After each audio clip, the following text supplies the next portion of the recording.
Բարև ձեզ, ես Սյունեն եմ, ճարտարապետ դիզայներ, և սա իմ հեղինակային ծրագիրն է, ինտերիեր դիզայնի արվեստը։ Ուզում եք վերանորոգել ձեր բնակարանը, չգիտեք ինչից սկսել։ Այսուհետ հետևեք այս ծրագրին և ես կօգնեմ ձեզ իմ բազմամյա փորձից ելնելով։ Այսօրվա մեր թեման կհետաքրքրի տան օջախի ջերմության պահապաններին։ Բնակարանի ամենաջերմ և համ ու հոտ ունեցող տարածքը, խոհանոց։ Այսօր կխոսենք խոհանոցի մասին։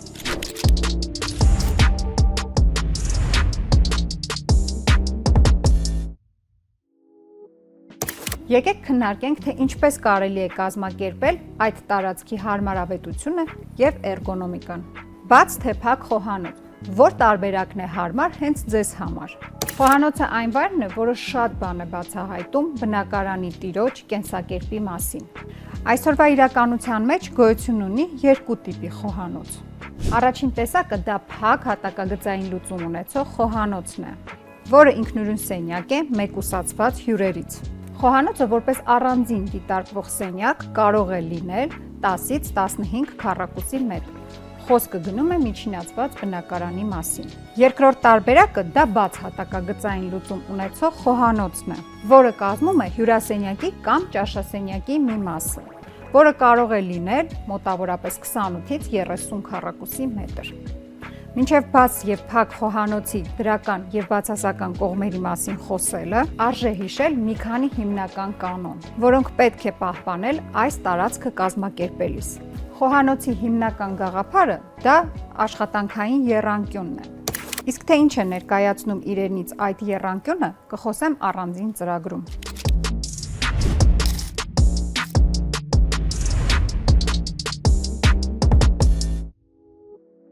Եկեք քննարկենք փակ հատակագծային լուծում ունեցող խոհանոցը։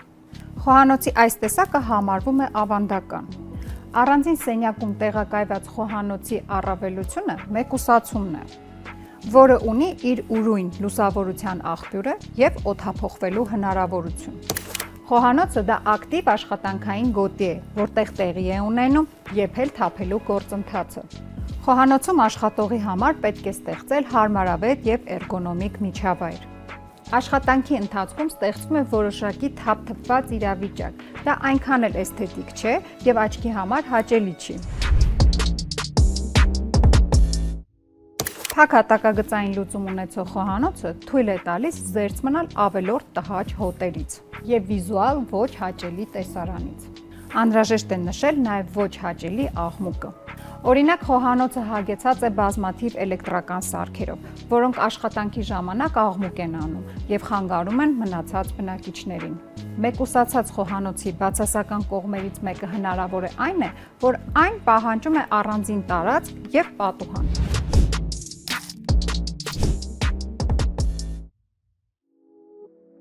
Այժմ քննարկենք բաց հատակագծային լուծում ունեցող խոհանոցը։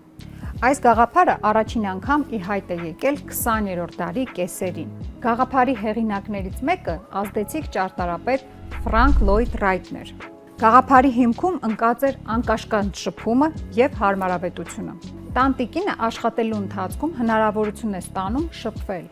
նաև մասնակցել տանը կատարվող այլ իրադարձություններին։ Բաց խոհանոցը պահանջում է ավելի շատ խնամք և լարվածություն։ Խոհանոցում չլվացված ամանները, օգտագործված պարագաները հեշտությամբ ստեղծում են վիզուալ աղմուկ։ Չմոռանանք նաև տհաճ հոտերի և ձայների մասին։ Օրինակ օդակլանիչի և թեյնիկի ձայնը։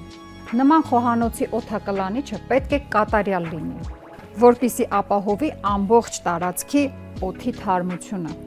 Հիշեցում, որ շատ ժամանակ խոհանոցի և հյուրասենյակի լուսավորությունը ընդհանուր է լինում։ Բաց խոհանոցի ինտերիերը կազմակերպելիս պետք է հիշել, որ այն կազմում է հյուրասենյակի կամ ճաշասենյակի մի մասը։ Երեսապատման նյութերը, տեքստուրան և գույնը ընտրելիս պետք է հաշվի առնել հյուրասենյակի կամ ճաշասենյակի ինտերիերը։ Այո, շատ ժամանակ մենք ընտրում ենք այս տարբերակը, որովհետև չունենք ավելորդ մակերես։ Հարց է առաջանում, իսկ մեծ բնակարաններում ինչու են անում խոհանոցը կից ճաշասենյակին կամ հյուրասենյակին։ Հաճախ նման տներում կամ բնակարաններում կա առանձին կից խոհանոց, որտեղ և կատարվում է պատրաստման հիմնական պրոցեսը։ Հյուրասենյակին կից խոհանոցը այս դեպքում ծառայում է որպես բուֆետ, արագ մի բան պատրաստելու եւ հեշտ մատուցելու համար։ Նման խոհանոցը հիմնականում հյուրասենյակից առանձնացնում է առանձին կանգնած կղզյակը, որը կարող է ծառայել նաեւ որպես նախաճաշի սեղան։ Այս կամ այն խոհանոցի ընտրությունը կախված է մեր ունեցած տարածքից եւ իհարկե բնակիչների ապրելակերպից։ Եղեք տեղեկացված, ապրեք գեղեցիկ եւ հարմարավետ միջավայրում։ Կհանդիպենք հաջորդ հաղորդմանը։